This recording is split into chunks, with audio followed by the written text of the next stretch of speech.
بسم اللہ الرحمن الرحیم یا ودود و صلی علی سیدنا محمد و آلہ و صحابہ انکا رحیم ودود۔ السلام علیکم ورحمۃ اللہ وبرکاتہ۔ میں آپ کے سامنے سرتاج اولیاء سلطان العارفین حضرت مولوی غلام رسول صاحب عالم پوری رحمۃ اللہ تعالیٰ علیہ آپ کا کلام پیش کر رہا ہوں۔ یہ کلام آپ کی کتاب چٹھیاں سے لیا گیا ہے۔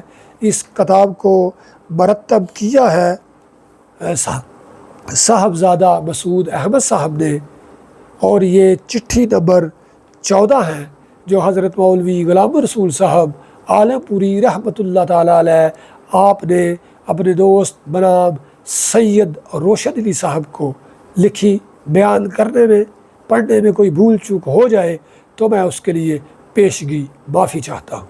مرشد من فضل شاہ فاضلی کتب دو عالم بود کامل ولی۔ مست و رقصاں تیری چوکھٹ پہ فقیر آتے ہیں، مست و رقصاں تیری چوکھٹ پہ فقیر آتے ہیں، نور والے تیری الفت کے اسیر آتے ہیں۔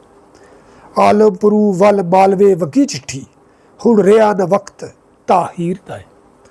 عالم پرو ول مالوے وگی چٹھی، عالم پور ول مالوے وگی چٹھی ہن ریا نہ وقت تاہیر دائے۔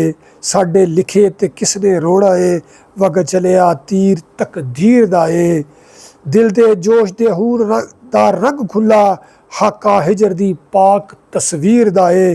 اس سر سبز تر برگ دا رنگ ہونی، اس سبز تر برگ دا رنگ ہونی، کھول دیکھیا راز تفسیر دائے۔ تفسیر اس راز دی دلا اندر، دردی خواب تے حکم تعبیر دائے۔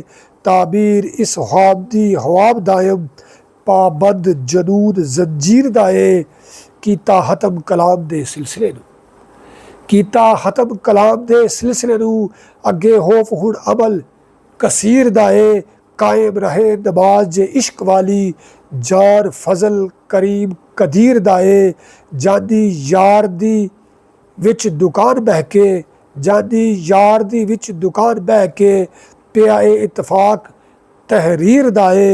جانی یار دی وچ دکان بہکے، پیا اتفاق تحریر دائے۔ کیتا ختم کلام دے سلسلے نو، کیتا ختم کلام دے سلسلے نو، اگے خوف ہن عمل کثیر دائے۔ قائم رہے نماز جے عشق والی، جان فضل کریم قدیر دائے۔ جانی یار دی وچ دکان بہکے، پیا اتفاق تحریر دائے۔ جانی یار دی وچ دکان بہکے، پیا اتفاق تحریر دائے۔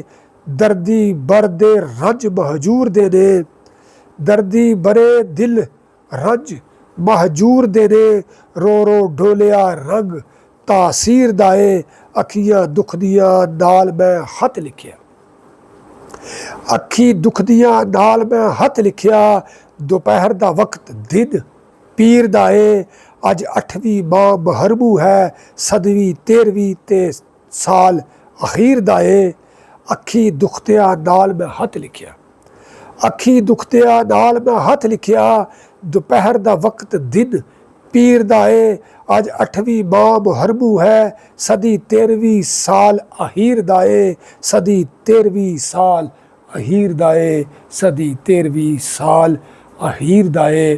اللہ تعالیٰ ہمیں آسانیاں عطا فرمائے اور آسانیاں تقسیم کرنے کا شرف عطا فرمائے، اور اللہ تعالیٰ ہمیں بزرگان دین کی صفات کو اپنانے اور اجاگر کرنے اور مزین کرنے کا شرف، علم اور مرتبہ اور مقام عطا فرمائے۔